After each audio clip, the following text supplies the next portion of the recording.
Noisy outside that hotel where protesters believe ICE agents are staying. In a statement from the U, 11 of the protesters were arrested for disorderly conduct. One was arrested for property damage. That statement also said that the university and its police department support peaceful protests, but they say last night officers gave 5 dispersal orders. Those who refused to leave were arrested. And border czar Tom Homan says nearly 160 protesters have been arrested over the past month. DHS posted some of their photos on social media, and we took a closer look at a couple of those cases. One pictured in the post is Davis Redmond. Court documents say he was driving aggressively while following Border Patrol agents through Minneapolis before he suddenly accelerated his car, colliding with the black GMC driven by Border Patrol. Redmond's attorneys said on Thursday the charges he faces were downgraded from a felony to a misdemeanor. And in a separate case, prosecutors said this federal agent was shoved and punched in the face right here. Brittany Stallings is accused of assaulting him. We reached out to the attorneys of several people DHS posted online and have not yet heard back from all of them. Minnesota Department of Corrections shows there are fewer than 500 incarcerated people with ICE detainers in the entire state of Minnesota. Last month, the Department of Homeland Security claimed that there were more than 1,300.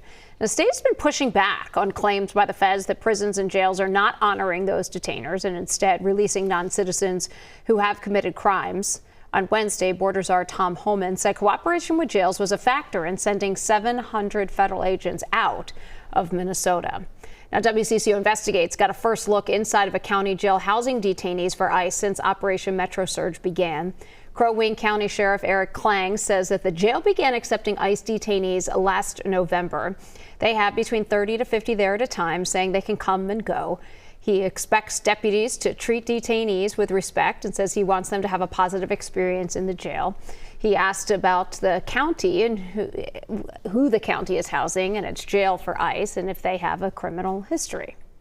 Sometimes they have assaults or something like that on there that we'll get notified of just for classification purposes so we know where to put them.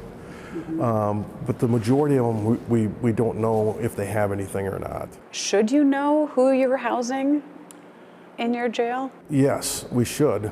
And we do the best with the information that we have. They're not violent, or they're very cooperative, they're very compliant. You know, we keep hearing about the worst of the worst, that they're targeting the worst of the worst. And I'm wondering, do you have the worst of the worst here in your jail? No, I wouldn't say that we have the worst of the worst in this facility. You know, they talk about, who's the worst of the worst.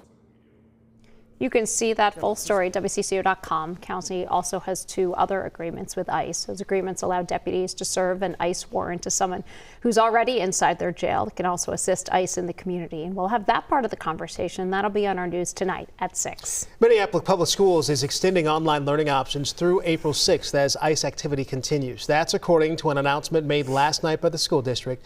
The virtual learning option was set to end next week on February 12th. In the announcement, MPS said it will continue to monitor the situation and may return to full in-person learning sooner than April 6th. If that happens, families will have at least 2 weeks notice. Several other districts are also offering e-learning that includes St. Paul Public Schools.